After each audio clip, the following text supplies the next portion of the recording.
Welcome to Pratap classes. दोस्तों, Pratap classes के YouTube channel पर आपका स्वागत है। आज है 25 अक्टूबर 2025 और 25 अक्टूबर 2025 के जितने भी इंडिया और वर्ल्ड के जो करंट अफेयर्स के क्वेश्चन बनते हैं, आज उनका अपने डिस्कशन करेंगे। पूरा वीडियो ध्यान से देखना और लास्ट में आपसे क्वेश्चन पूछूंगा जिनके जवाब आपको कॉमेंट बॉक्स में देना होगा। आज अपने पढ़ेंगे भारतीय नौसेना का INS सहाद्री ने जिम्बैक्स 2025 में भाग लिया। जापान ओपन स्क्वैश टूर्नामेंट में महिला एकल का खिताब और भारत का पहला अत्यंत गरीबी मुक्त राज्य कौन सा बना है, इनकी आज हम चर्चा करेंगे पूरे लेटेस्ट न्यूज़ के साथ में। डेली आपको सुबह ये करंट अफेयर्स की क्लास आपको मिल देगी। तो कल आपको 24 अक्टूबर को क्लास नहीं मिली, तो कल और आज 24 और 25 अक्टूबर 2025 एक साथ करंट अफेयर्स का आज अपने रिवीजन यानी कि पढ़ने वाले हैं अच्छे तरीके से। तो सभी साथी एक बार करेंगे सेशन को लाइक शेयर। सभी साथियों को प्यार भरा नमस्कार, गुड मॉर्निंग। सबसे पहले हम करते हैं जो हमने 23 अक्टूबर को जो क्लास हमने ली थी उन क्वेश्चनों को एक बार कर लेते हैं रिवीजन। देखिए, उड़ान योजना का शुभारंभ कब किया गया था? 21 अक्टूबर 2016 को। ग्लोबल फॉरेस्ट रिक्यूरेंस असेसमेंट 2025 रिपोर्ट के अनुसार भारत का कुल वन क्षेत्र के मामले में कौन से स्थान पर है?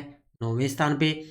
केंद्रीय वित्त मंत्रालय ने पूर्वी अंटार्कटिका में भारत के नए अनुसंधान केंद्र की स्थापना को मंजूरी दी। इस नए केंद्र का नाम होगा मैत्री सेकंड। भारत के किस राज्य में सबसे अधिक जंगली हाथियों की संख्या पाई गई है? DNA आधारित गणना के अनुसार कर्नाटक के अंदर। अफगानिस्तान की राजधानी क्या है जहां भारत ने अपना पूर्ण दूतावास फिर से स्थापित किया? काबुल के अंदर। ओपन AI ने MAC उपयोगकर्ताओं के लिए किस नाम से नया AI संचालित वेब ब्राउजर लॉन्च किया? ChatGPT Atlas. तो ये थे जो हमने 23 अक्टूबर को क्लास ली थी, उन क्वेश्चनों का हमने रिवाइज कर लिया है। ये अपनी वार्षिक करंट अफेयर्स 2025 की टेस्ट सीरीज है। इसमें आपको सभी टेस्ट पीछे वाले मिल चुके हैं और PDF भी आपको मिल चुकी है। 23 अक्टूबर वाला भी टेस्ट मिल गया, वीकली भी टेस्ट मिल गया और मंथली टेस्ट और मंथली PDF भी आपको पहले से मिल चुकी है। यानी कि दीपावली की जो छुट्टियां चल रही थी उसमें आपको टेस्ट मिले नहीं और उसमें आपको टोटल टेस्ट भी मिल चुके हैं और PDF भी आपको मिल चुके हैं। तो ये जरूर आप ज्वाइन करें अच्छे तरीके से। मात्र 50 रुपये के अंदर आप ये टेस्ट सीरीज ले सकते हो। और कल दीपावली ऑफर भी समाप्त हो चुका है। इसमें फर्स्ट ग्रेड की टेस्ट सीरीज, राजस्थान SI की टेस्ट सीरीज, रीट मेंस की SST की टेस्ट सीरीज, ये सभी पर 50% ऑफ चल रहा था। जिन साथियों ने लिया उन्होंने बहुत ही इसका फ़ायदा उठा लिया है दीपावली ऑफर का। तो ये ऑफर आज के लिए आपके लिए समाप्त हो चुका है। ठीक है, तो करते हैं स्टार्ट आज की क्लास। 25 अक्टूबर 2025 सभी साथी एक बार करेंगे सेशन को लाइक शेयर। और आज की क्लास का पहला क्वेश्चन आपके सामने देखिए। भारतीय नौसेना का INS सहाद्री किस देश में आयोजित जिम्बैक्स 2025 में भाग लिया है? लगभग इस महीने में बहुत सारे क्वेश्चन है ना युद्धाभ्यास के बने हैं और आप अच्छे तरीके से इन क्वेश्चनों को पढ़ते जाना। अभी मैं बस जस्ट आपके लिए 2-3 दिन, 1-2 दिन हो रहा है, उसके बाद में छोटी छोटी क्लासें आपको मैं अलग से प्रोवाइड करवाने वाला हूँ। पुरस्कार है, कोई खेल है, कोई युद्धाभ्यास है, अलग से छोटी छोटी क्लासें आपको कंटिन्यू शाम को मिलेगी। तो भारतीय नौसेना का INS सहाद्री किस देश में आयोजित जिम्बैक्स 2025 में भाग लिया? तो इसका आयोजन हुआ था जापान के अंदर।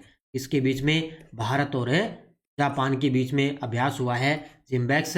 और ये अभी इसके अंदर जो भारतीय नौसेना का INS सहाद्री है उसने इसके अंदर भाग लिया है। ये हुआ था 16 से 17 अक्टूबर 2025 के बीच। देखो, जहाज का नाम INS सहाद्री, देश का नाम भारत का। ये गंतव्य कहाँ पे? योकोसुका जापान के अंदर इस अभ्यास का आयोजन हुआ जहाँ पे इसने इसके अंदर भाग लिया है। जिम्बैक्स यानी कि जापान इंडिया मैरीटाइम एक्सरसाइज 2025 में भाग लेना। यह प्रकार उच्च स्तरीय द्विपक्षीय नौसैनिक अभ्यास और तारीख 16 से 17 अक्टूबर 2025 के बीच में आयोजित किया गया। अब ज़्यादातर लगभग अब एग्जाम के अंदर अभ्यास का क्वेश्चन किस प्रकार आएगा? या तो अभ्यास का नाम पूछा जाएगा, या हो सकता है आपके लिए जगह पूछी जाएगी, या कौन से 2 देशों के बीच में हुआ। बस ये 3-4 चीज़ें हैं ना मुख्य रूप से, इनको अच्छे तरीके से पढ़ लेना। बाकी लगभग उद्देश्य वगैरह होता है ना, ये बहुत ही कम चांस से भी एग्जाम में प्रश्न आएगा।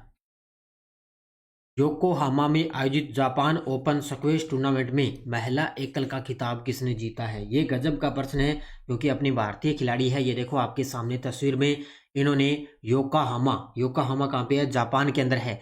तो ये जापान के अंदर है। जापान ओपन स्क्वैश टूर्नामेंट का खिताब इन्होंने जीता है महिला एकल के अंदर है। तो इनका नाम है जोशना चिनप्पा।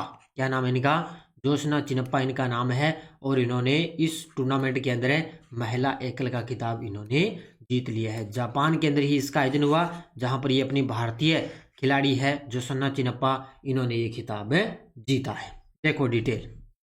जोशना चिनप्पा ने 2 बार की एशियाई चैंपियन है। सबसे पहला पॉइंट, 2 बार की ये एशियाई चैंपियन है। उन्होंने योकोहामा जापान में आयोजित जापान ओपन स्क्वैश टूर्नामेंट में महिला एकल का खिताब इन्होंने जीत लिया है। इस टूर्नामेंट के फाइनल में मिस्र की हाया अली को हराकर ये जीत हासिल की है। मिस्र की खिलाड़ी है, उनको हराया। यह जोशना का 11वां पीएससी टूर खिताब है। और जोशना ने 2018 राष्ट्रमंडल खेलों में महिला युगल स्पर्धा में रजत पदक भी जीता था। 2018 के अंदर राष्ट्रमंडल खेलों में महिला युगल स्पर्धा में इन्होंने रजत पदक जीता। और अब इन्होंने जापान ओपन स्क्वैश टूर्नामेंट में महिला एकल का खिताब जीता है, क्योंकि भारतीय खिलाड़ी है जोशना चिनप्पा और ये 2 बार की एशियाई चैंपियन भी बन चुकी है। तो ये इन्होंने अब की बार 11वां पीएससी टूर खिताब भी जीत लिया है। किसको हराया था? मिस्र की खिलाड़ी को। अगला क्वेश्चन देखो आपके सामने। भारत के भाला फेंक खिलाड़ी और 2 बार के ओलंपिक पदक विजेता को टेरिटोरियल आर्मी में मानद लेफ्टिनेंट कर्नल के रूप में किसे सम्मानित किया गया है? जानते हो आप, भाला फेंक के खिलाड़ी और 2 बार के ओलंपिक पदक विजेता हैं, जिनका नाम है नीरज चोपड़ा। क्या बात है भी। ये देखो आपके सामने तस्वीर के अंदर, जिन्होंने अब की बार भी पेरिस ओलंपिक के अंदर इन्होंने 1 पदक जीता था। तो भाला फेंक के खिलाड़ी और 2 बार के ओलंपिक पदक विजेता टेरिटोरियल आर्मी में मानद लेफ्टिनेंट कर्नल के रूप में सम्मानित हुए हैं। कौन है? नीरज चोपड़ा। तो खिलाड़ी के नाम नीरज चोपड़ा। खेल है इनका भाला फेंक। ओलंपिक पदक, 2 बार के ओलंपिक पदक विजेता हैं। इनको सम्मान टेरिटोरियल आर्मी में मानद लेफ्टिनेंट कर्नल की उपाधि से इनको सम्मानित किया जा चुका है। इनको अर्जुन पुरस्कार मिला 2018 में, राजीव गांधी खेल रत्न पुरस्कार मिला 2021 में, और ओलंपिक स्वर्ण पदक इन्होंने टोक्यो 2020 के अंदर जीता था। और अब की बार जो हुए थे ओलंपिक, उसके अंदर इन्होंने एकमात्र रजत पदक जीता था, भाला फेंक के खिलाड़ी नीरज चोपड़ा। और ये खास तौर से याद रखना, टेरिटोरियल आर्मी में मानद लेफ्टिनेंट कर्नल की उपाधि से इनको सम्मानित किया गया, इसलिए ये थोड़े से चर्चा में है। जो उनको एक अवार्ड सम्मानित किया जा चुका है।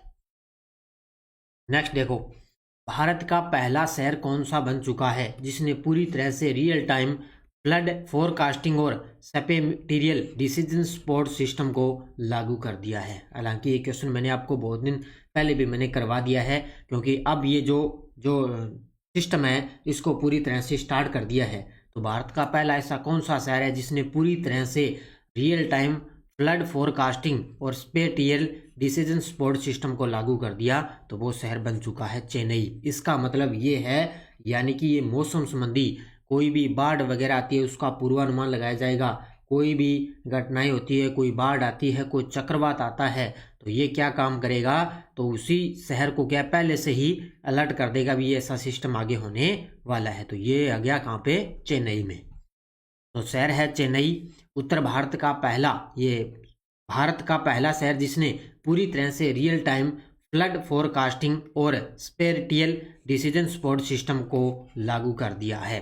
प्रारंभ तिथि अभी अक्टूबर 2025 में। उद्देश्य यह लाभ बाढ़ व पूर्वानुमान में सुधार होगा, बाढ़ प्रबंधन में सहायता भी मिलेगी, त्वरित प्रतिक्रिया क्षमता बढ़ाना, और ये तकनीकी या डिजिटल प्रणाली प्रकार है, यानी कि एक प्रकार का डिजिटल प्रणाली है जिससे क्या है आजकल मौसम वगैरह सब कुछ जानकारी दे दी जाती है। तो एक रियल टाइम फ्लड ये फोरकास्टिंग है जिससे क्या होगा, बाढ़ वगैरह सब सूचना मिल जाएगी। तो कहाँ पे लगा है? चेन्नई के अंदर।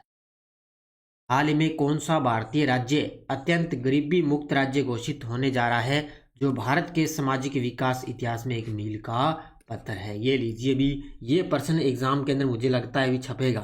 मुझे लग रहा है कि ये प्रश्न एग्जाम में छपेगा।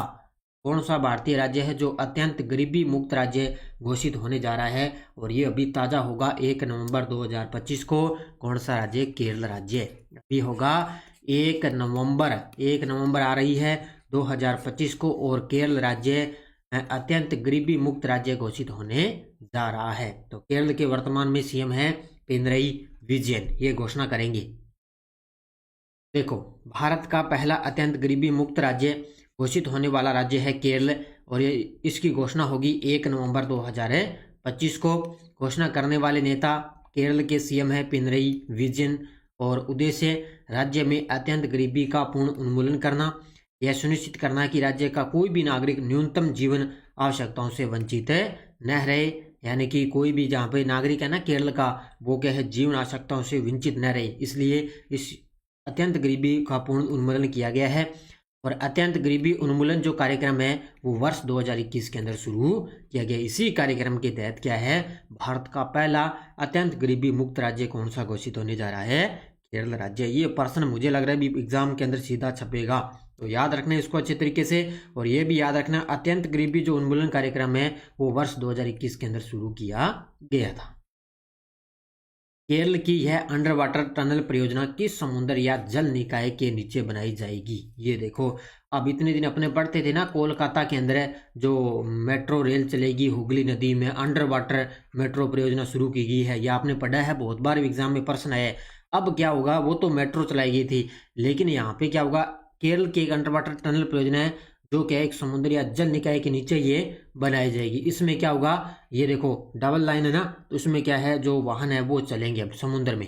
देखो अंडर वाटर टनल परियोजना है, और ये कहाँ पे, पेरियार नदी का मुहाना, ऑप्शन नंबर बी, पेरियार नदी का जो मुहाना है ना वहाँ पे उसके नीचे बनाई जाएगी। यानी कि पेरियार अंडर वाटर टनल परियोजना पेरियार नदी का मुहाना समुद्र या जल निकाय के नीचे बनाई जाएगी, केरल के अंदर है। ये देखो आपके सामने तस्वीर के अंदर है। अब वो तो मेट्रो ट्रेन वाला जो कोलकाता के अंदर है, ये हो गया केरल के अंदर है, जो वाहन चलेगी ना वो उनके लिए है, ठीक है, नदी में। तो केरल की पहली अंडर वाटर टनल परियोजना है। उद्देश्य केरल राज्य में पहला अंडर वाटर टनल बनाना, राज्य की तटीय कनेक्टिविटी को मजबूत करना है। स्थान यह सुरंग वेपिन और फोर्ट कोचिन को जोड़ेगी। किसको जोड़ेगी, सुरंग वेपिन है और जो फोर्ट कोची है उसको जोड़ेगी। यह टनल पेरियार नदी के मुहाने नीचे बनेगी। ये जो टनल बनेगा वो पेरियार नदी के मुहाने के नीचे बनेगा। इसका हिस्सा यह केरल तटीय राजमार्ग विकास परियोजना का एक प्रमुख घटक रहेगा, और इसकी कुल लंबाई रहेगी 2.75 किलोमीटर। कितनी रहेगी, 2.75 किलोमीटर ये लंबा एक विकास परियोजना बनेगा, टनल परियोजना अंडर वाटर बनेगा। याद रखना कहाँ पे, केरल के अंदर। ये भारत का पहला टनल बनने जा रहा है। अब इस प्रकार के प्रश्न आपको देखने को एग्जाम में मिलेंगे। नेक्स्ट देखो, हाल ही में किस भारतीय राज्य के 5 समुद्र तटों को ब्लू फ्लैग प्रमाणन प्राप्त हुआ है। हाल ही में किस भारतीय राज्य के 5 समुद्र तटों को ब्लू फ्लैग प्रमाणन प्राप्त हुआ है, तो ये हुआ है महाराष्ट्र के अंदर। नंबर सी होगा इसका करेक्ट आंसर है। महाराष्ट्र के जो 5 समुद्र तट है उनको ब्लू फ्लैग प्रमाणन प्राप्त हो चुका है। अब ज़्यादा इसके बारे में पढ़ने की जरूरत नहीं है, बस ये 5 जो नाम है ना इनको अच्छे तरीके से पढ़ लेना। तो महाराष्ट्र और भारत की इको टूरिज्म पहल के लिए गर्व का क्षण है जब राज्य के 5 समुद्री तटों को ब्लू फ्लैग का प्रमाणन दिया गया है। अब 5 के 5 ये नाम याद रखना, श्रीवर्धन बीच रोहगढ़ जिला, नागौन बीच रायगढ़ जिला, परनरका बीच पालघर जिला, गुहागर बीच रत्नागिरी जिला, और लाडघर बीच ये है रत्नागिरी जिला। तो इन 5 को क्या है, अभी ब्लू फ्लैग प्रमाणन दिया गया है। ये महाराष्ट्र के 5 समुद्री तट है जिनको ये ब्लू फ्लैग प्रमाणन दिया गया। अब ज़्यादा पढ़ने की जरूरत नहीं है, बस ये 5 है ना, बस थोड़े से इनको नज़र में रख लेना। दुनिया के सबसे छोटे और जलवायु परिवर्तन से सबसे अधिक प्रभावित देशों में से एक ने अंतर्राष्ट्रीय प्रकृति संरक्षण संघ IUCN की सदस्यता ग्रहण की है। यानी कि दुनिया का सबसे छोटा और जलवायु परिवर्तन में सबसे अधिक प्रभावित देशों में से एक है जिसने क्या है, अंतर्राष्ट्रीय प्रकृति संरक्षण संघ IUCN की सदस्यता ग्रहण की है, वो है तुवालू। कौन सा है, ऑप्शन नंबर सी तुवालू। ये एक प्रशांत महासागर का एक छोटा सा द्वीप है ये तुवालू, जिसने क्या है, अंतर्राष्ट्रीय प्रकृति संरक्षण संघ IUCN की सदस्यता ग्रहण कर ली है। तो इसका उत्तर होगा ऑप्शन नंबर सी। तो देश का नाम है तुवालू। ये प्रशांत महासागर में स्थित एक छोटा द्वीप राष्ट्र है, छोटा द्वीप राष्ट्र है। ये क्षेत्रफल और जनसंख्या दोनों के आधार पर दुनिया के सबसे छोटे देशों में से एक है। तुवालू जलवायु परिवर्तन और समुद्री स्तर वृद्धि से सबसे अधिक प्रभावित देशों में गिना जाता है, सबसे प्रभावित देशों में गिना जाता है। भविष्य में इसके डूब जाने का खतरा भी जताया गया है, और तुवालू अब IUCN का 90वां सदस्य राष्ट्र बन चुका है। ये पॉइंट नोट कर लेना भी, तुवालू अब IUCN का 90वां सदस्य राष्ट्र बन गया है। ये कहाँ पे, तुवालू है जो IUCN का सदस्यता ग्रहण इसने कर ली है। बस ये याद रखना मुख्य रूप से। रामानुजन जूनियर रिसर्च प्रोग्राम किस महान भारतीय गणितज्ञ के नाम पर रखा गया है? ये देखो आपके सामने तस्वीर के अंदर अभी हाल ही में भारत और यूनाइटेड किंगडम, नाम सुना होगा आपने, भारत और यूनाइटेड किंगडम ने एक प्रोग्राम शुरू किया है, रामानुजन जूनियर रिसर्च प्रोग्राम। ये शुरू किया है भारत और यूनाइटेड किंगडम ने, और ये जो किस महान भारतीय गणितज्ञ के नाम पर इसका नाम है, इस प्रोग्राम का नाम रखा गया। तो नाम से पता चल रहा है श्रीनिवास रामानुजन के नाम पर इसका नाम है रखा गया है। यानी कि भारत और यूनाइटेड किंगडम ने Ramanujan junior research programme start किया है, और इस प्रोग्राम को किस नाम पर रखा गया? श्रीनिवास रामानुजन के नाम पर रखा गया है। तो कार्यक्रम का नाम Ramanujan junior research programme Bharat और यूनाइटेड किंगडम के बीच प्रारंभ करने का उद्देश्य युवा भारतीय प्रतिभाओं को सैद्धांतिक विज्ञान में विकसित करना। सैद्धांतिक विज्ञान में विकसित करना। सहयोग London institute for mathematical sciences के अग्रणी ब्रिटिश शोधकर्ताओं के साथ सहयोग रहा, और किसके नाम पे? महान भारतीय गणितज्ञ श्रीनिवास रामानुजन के नाम पर इस प्रोग्राम का नाम है रखा गया। तो इसको भी आप अच्छे तरीके से पढ़ सकते हो। अब देखो आपके सामने वन लाइनर करंट, क्योंकि कल आपको क्लास नहीं मिली थी तो इसलिए कल और आज वाले क्वेश्चन आपको मैंने लगभग एक क्लास के अंदर अपने कवर कर लिए। पहला है, दिल्ली उच्च न्यायालय के न्यायमूर्ति प्रतिभा एम सिंह को विश्व बौद्धिक संपदा संगठन के सलाहकार बोर्ड ऑफ जजेस का अध्यक्ष नियुक्त किया जा चुका है। तो दिल्ली उच्च न्यायालय की न्यायमूर्ति है प्रतिभा एम सिंह, इनको विश्व बौद्धिक संपदा संगठन के सलाहकार बोर्ड ऑफ जजेस का अध्यक्ष इनको नियुक्त किया गया है। और न्यूजीलैंड ने 16 साल से कम उम्र के बच्चों के लिए सोशल मीडिया पर प्रतिबंध लगाने की योजना बनाई है। धीरे धीरे देश है वो लगभग कोई 14 साल से कोई 16 साल से कम उम्र के बच्चे हैं उन पर सोशल मीडिया और मोबाइल पर पूरी तरह से प्रतिबंध लगा रहे हैं, क्योंकि सबसे ज़्यादा आपको पता है सबसे प्रभाव है वो चेहरे और आंखों पर पड़ता है मोबाइल की स्क्रीन से, तो इसलिए ये धीरे धीरे इन पर प्रतिबंध लगाया जा रहा है। तो ये दोनों अच्छे तरीके से पढ़ लेना। और ये टेलीग्राम ग्रुप है, कोई सूचना कोई लिंक कोई नोटिफिकेशन सब आपको इसकी सूचना टेलीग्राम पे मिल जाती है। पिछले वीडियो का क्वेश्चन क्या था? 11वां भारत अंतर्राष्ट्रीय विज्ञान महोत्सव कहाँ आयोजित किया जाएगा? ये किया जाएगा चंडीगढ़ में। बहुत सारे विद्यार्थियों ने बड़े गजब के जवाब दिए, उन सभी को बहुत बहुत शुभकामनाएं। अब देखो आपके लिए क्वेश्चन फॉर यू। केंद्रीय वित्त मंत्री निर्मला सीतारमण ने किसान प्रशिक्षण एवं सामान्य सुविधा केंद्र का उद्घाटन किस राज्य में किया? तमिलनाडु, केरल, कर्नाटक, उत्तराखंड। इसका जवाब आपको कमेंट बॉक्स में देना है। तो ये थी आज की अपनी क्लास, और ये अपनी स्कूल व्याख्याता परीक्षा 2025-26 के लिए टेस्ट सीरीज लॉन्च हो चुकी है। दीपावली ऑफर चल भी रहा था, और ये करंट अफेयर्स की है।